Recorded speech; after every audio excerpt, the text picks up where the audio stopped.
Hey, what's up guys, welcome back to my channel, and this is the Lenovo Tab E8. So I have been looking for a tablet recently that I can use to read books, listen to podcasts, music, enjoy Netflix, and maybe play a little bit of game. A fancy one like the iPad Pro, Microsoft Surface, or a high-end Samsung tablet isn't necessary for me, so I picked this one, the Lenovo Tab E8, for just 90 bucks. Let's find out if this cheap tablet is worth the money. Hold on girl, now wait just a minute. I've got something to say, you should hear it. Oh, I'm happy to make time for your feelings. Up front, you get an 8-inch IPS display with a resolution of 1280 by 800, which clearly isn't full HD but definitely gets the job done. The display is not very bright, even at full brightness, so yeah, you'll have a difficult time dealing with it in broad daylight. At the top bezel, you get a 2-megapixel camera and a 5-megapixel one at the back. The back side of the tablet is made of plastic, a matte surface that has a kind of pixel-like texture. Yeah, that's how I would describe it.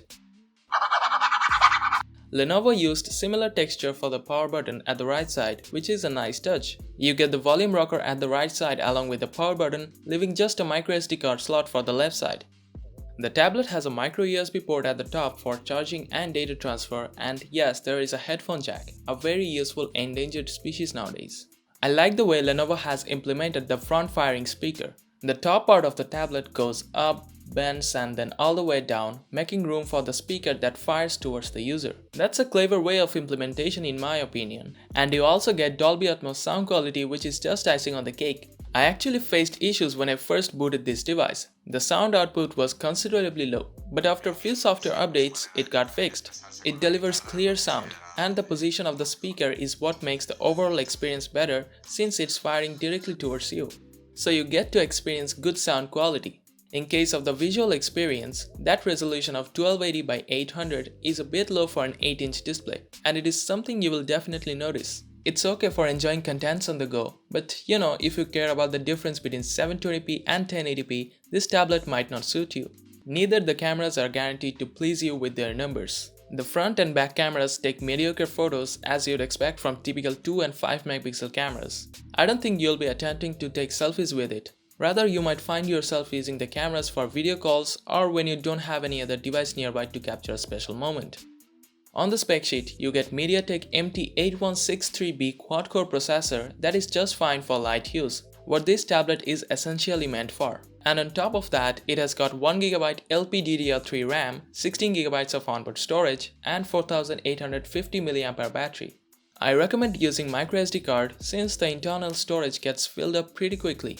Now when I tested this tablet, I didn't have high expectations. In fact, it performed quite well considering the specs it packs inside. The experience was smooth for me, except a few stutters and lags when switching between apps. A couple of Chrome tabs might mean your device is going to have a hard time keeping itself up to your speed. However, your mileage may vary depending on how you use it. One thing you'll definitely love is the Lenovo skin that's on top of the Android Nougat on this tablet. No bloatware at all, lightweight, and very simple to use. Also, you cannot turn off automatic software updates, they're just disabled this setting. And the app previews in the recent tab shortcut don't load up 100%. They're blurred, kind of pixelated, which is kind of interesting, you don't get to see this very often. Now the best thing on this device for me is the battery. The 4850 mAh battery can easily get you about 2 to 2.5 days of heavy use. The maximum mileage I got here was around 5 days of medium use at a stretch without plugging in for charge, which is just incredible. Of course, certain factors participate to provide battery life of this level. The low resolution display, the RAM that cannot keep many apps opened in memory, all this mean you get better battery backup at the expense of a bit of convenience. That's the way it is. Either way, I think it's a good tablet. Of course, there are much better tablets out there, but for someone who is looking for a very basic, cheap tablet as a secondary device for light use, I think you should give the Lenovo Tab E8 a try. It's a good value for money. So that concludes my review of the Lenovo Tab E8. Thanks a ton for watching, see you guys in the next one.